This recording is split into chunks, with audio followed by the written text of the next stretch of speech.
নবী করিম সাল্লাল্লাহু আলাইহি সাল্লামের সুন্দর জিকিরের তরিকা বাদ দিয়ে বিভিন্ন হুজুরের, বিভিন্ন পীর সাহেবের বিভিন্ন মারফতি তরিকাগুলো আছে না? দিন যদি নবী করিম সাল্লাল্লাহু আলাইহি সাল্লামের তরিকায় না হয়, অমুক হুজুরের তরিকা হয়, ওই দিন নিয়ে আপনি আল্লাহর কাছে দেখা করবেন? কার দিন নিয়ে দেখা করবেন? কার শরীয়ত নিয়ে দেখা করবেন? আমাদের দেশে বিভিন্ন তরিকায় দোয়া হয়ে যাচ্ছে, ঘন্টা পর ঘন্টা দোয়া হচ্ছে, আধা ঘন্টা দোয়া হচ্ছে, 1 ঘন্টা দোয়া হচ্ছে, মাইক ফেটে যাচ্ছে দোয়ার কারণে। এরকম কোনো দোয়া নবী করিম সাল্লাল্লাহু আলাইহি ওয়াসাল্লাম করেছেন? আমি এক্সাম্পল বারে দিয়েছি। আরাফাতের ময়দানে তিনি দোয়া করছেন একলা। আমাদের দেশে জিকিরের সঙ্গে ব্যায়াম যোগ করছে, মাথার ব্যায়াম, আল্লাহু আল্লাহু, তাই না? উঁচু করে নিচু করে ধাক্কা দেওয়া, যত ধাক্কা দিবা তত বেশি মজবুত হবে। হ্যাঁ, কত কায়দা যে আছে, এক এক তরিকার এক এক কায়দা।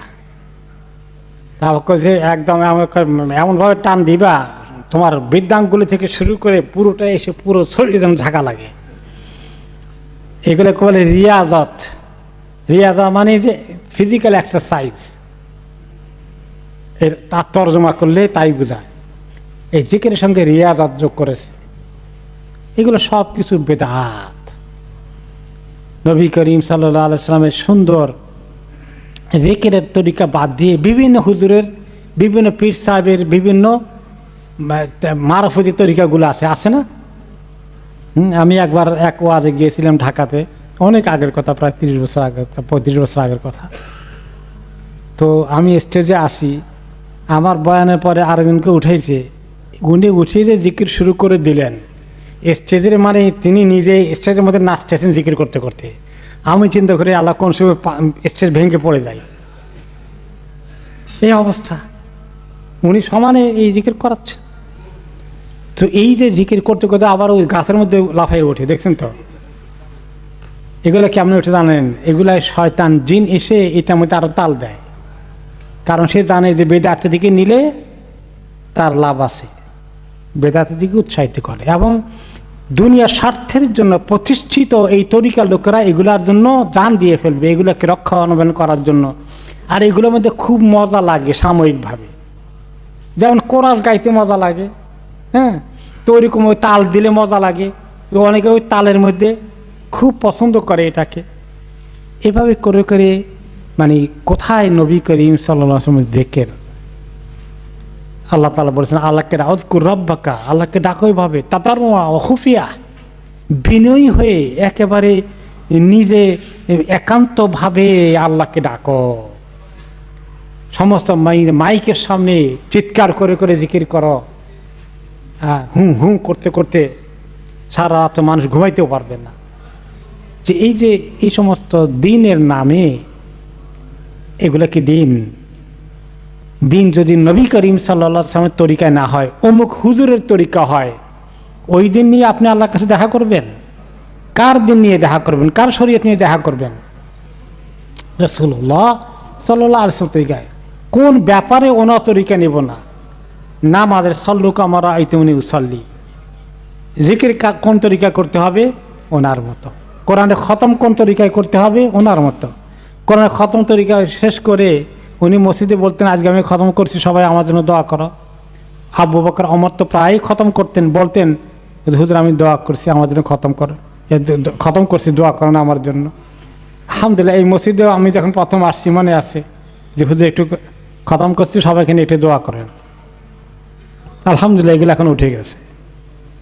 খতম করছে, এটা নফল ইবাদত না ফরজ ইবাদত? নফল ইবাদত। তো নফল ইবাদতকে এলান করে দেওয়া, সবাইকে জানানো খুব ফজিলত, না গোপন করা ফজিলত? গোপন করা ফজিলত, তাই না?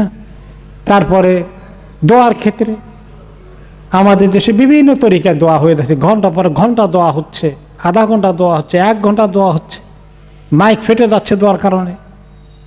এরকম কোনো দোয়া নবী করিম সাল্লাল্লাহু আলাইহি ওয়াসাল্লাম করেছেন? আমি এক্সাম্পল বারে দিয়েছি। আরাফাতের ময়দানে তিনি দোয়া করছেন একলা। আবু বকর রাদিয়াল্লাহু আনহু ছায়ার মতো ওনার সঙ্গে থাকে, কিন্তু এইখানে উনি ওনার পাশে গিয়ে ডিস্টার্ব করেন নাই, তিনি একলা দোয়া করেছেন। ওমর রাদিয়াল্লাহু আনহু একলা দোয়া করেছেন। আর আমাদের দেশের হাজিরা দেশে গিয়ে মারাফাতে গিয়ে আরাফাতে গিয়ে কী করবে?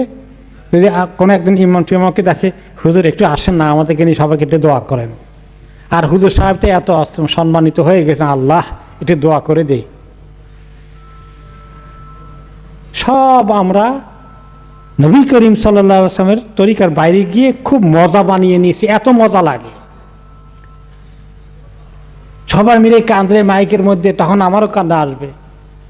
তো নবী করিম সাল্লাল্লাহু আলাইহি ওয়াসাল্লাম সবাইকে নিয়ে কাঁদতেন না?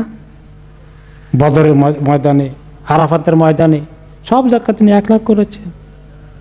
এই জিনিস, এই বুঝ আমাদের সমাজের মধ্যে যখন আর না আসবে, ততক্ষণ পর্যন্ত আমাদের দিনের মধ্যে ত্রুটি আছে।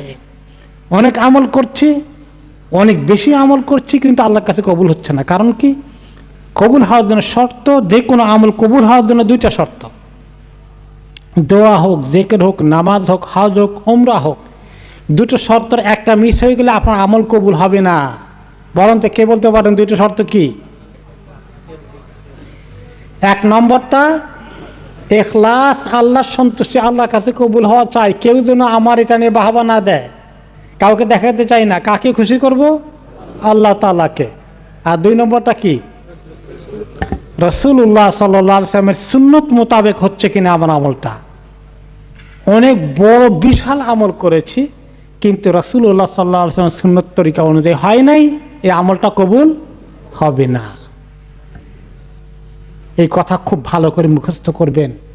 নিজেরা আমল করি, দেশে আমাদের লোকজনকে শিখাই যে দেখো এই এমন আমল করো না যে আমল আল্লাহ তাআলার কাছে কবুল হবে না। দুটো শর্তকেই ঠিক রাখতে হবে। অনেক সময় আমলের মধ্যে ইখলাস থাকে না। যেমন এক্সাম্পল, সিন্নি করবে, বাবা মারা গেছে, লন্ডনী মানুষ যদি 3-4টা গরু জবাই না করে, তাহলে তো সবাই সিসি করবে। তো এখন গিয়া অনেকগুলো গরুটা জবাই করে বিরাট জাফত করলো, এই লোকে খুব খুশি হবে, সবাই খুব নাম করবে। তো এক নম্বরে হলো সবাইকে খুশি করা, সবাই নাম কুড়ানো যে এত লন্ডনী সাহেব আসছিলেন, এতগুলো গরু জবাই করেছেন, বাহবা দেবে। ইখলাস থাকলো এখানে, আল্লাহ সন্তুষ্টির পরিবর্তে মানুষকে দেখানোর একটা বড় জাফত করেছে, এটা এসে গেল। আর দুই নম্বর হলো রাসূলুল্লাহ সাল্লাল্লাহু আলাইহি ওয়াসাল্লাম মাইয়িতের জন্য এইভাবে খাওয়াইতে হবে, সিন্নি করতে হবে, কোন হাদিসে বলেছেন? কোন হাদিসে বলেন নাই। মাইয়িতের জন্য সাদকা করা জায়েজ আছে। সাদকা গরিব মিসকিনকে আপনি দেন, এতিমখানায় দেন, যারা না খেয়ে কষ্টে আসছে তাদেরকে দিয়ে আসেন, কাউকে জানাই না, আস্তে করে দিয়ে আসেন, অনেক কাজে লাগবে। তাহলে এই যে জিয়াফত খাওয়া, সিন্নি খাওয়াই, দোনোটা শর্তই মিস হয়ে যাচ্ছে। দুই শর্ত মিস হয়ে গেলে তার ইবাদত কবুল হবে, খামাকা পণ্ডশ্রম হয়ে গেল।